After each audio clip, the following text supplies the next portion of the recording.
All right, we're still following the controversy surrounding the recall petition to try and force Mayor LaToya Cantrell into a recall vote, get her out of office. A debate is underway now about how to move forward after a judge who presided over the case to lower the signatures needed signed the petition herself. That story was broken by our partners at the Times-Picayune, who were also able to get a hold of at least some of the recall signatures through a lawsuit they filed against the recall organizers. We're being joined by Jeff Adelson to talk about what they found. This story gets more confusing and more complicated every day, it seems, and it seems that the lack of transparency is by every organization or city official who is in part of this process. There really has been a lack of clarity about a lot of things in this process. That's putting it mildly. Yeah. The recall organizers have refused repeatedly to say how many signatures they believe they turned in. The Registrar of Voters is conducting its count and in secrecy. In secrecy. We won't know until the actual certification is filed with the state what the results of that count are. But we were able to get these documents from the recall organizers through a lawsuit.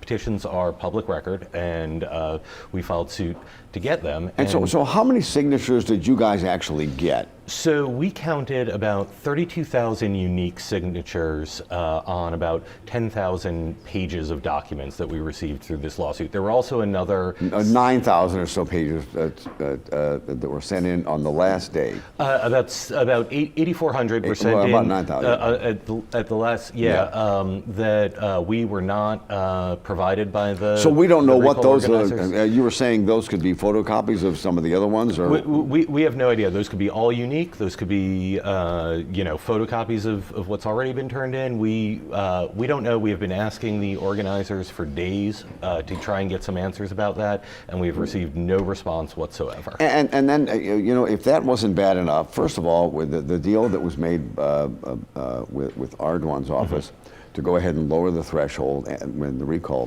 people, the Registrar of Voters was not part of that.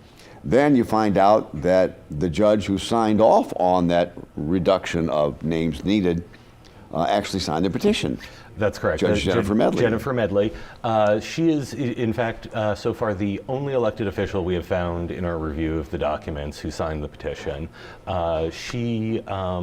This has raised a lot of questions, and not easy ones to answer about whether she should have recused herself before, or at least notified the attorneys that she had signed the petition before. And again, not necessarily illegal what she did, but it does appear to be unethical. If nothing else, I mean, the optics are terrible.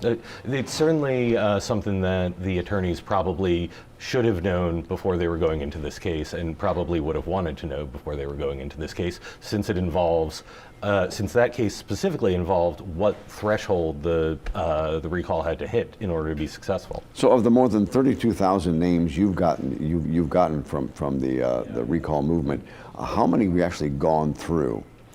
So we looked at every single name. We have done a very thorough review of about 757, which is a statistically valid sample we took as we were going through the petition. So you don't go through every 32,000, all 32,000 names. We didn't fully vet and get because that takes a long information time on every name. Yes. What we did was we used the statistical technique that should give us a full, a relatively complete picture of what this sample, what this petition looks like, similar to taking a survey of the poll of the petition. And what that found, first of all, for the success of the recall, there were about 13% of the signatures that had some sort of error that could get them invalidated and thrown out by the Registrar of Voters. About half of those were cases where we came across names that had either been duplicated or names that weren't Orleans Parish voters at all.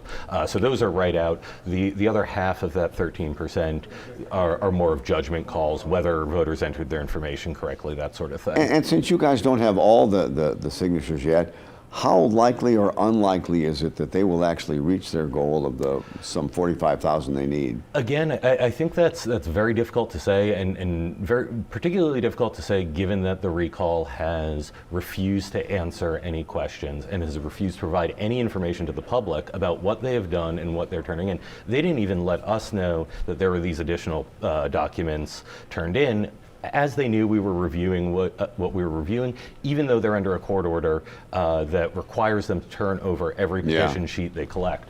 So it's really difficult to say. Again, these could be, the petitions that we've reviewed range from single signatures on a single sheet, which are the mail-in ballots, right, or the mail-in petitions, to sheets with 15 names on them. Yeah. So if these are all single signature sheets, they haven't reached their goal. And so you don't know. And I think a lot of people are saying that the controversy with Jennifer, the Judge Jennifer Medley, could throw a lifeline to Latoya's people to stop or at least slow this action down. I think there certainly is, there will be is lawsuits an on this, indication that Latoya Cantrell's lawyers are looking to use that as an argument in their case. There is almost certainly going to be litigation over the results of this one way or the other. Yeah. All right, Jeff. Thank you very much, and you guys keep up a good work. You've done a good job on this. Thank you very much. All right. At least there's some transparency with you guys. All right. We try. Let's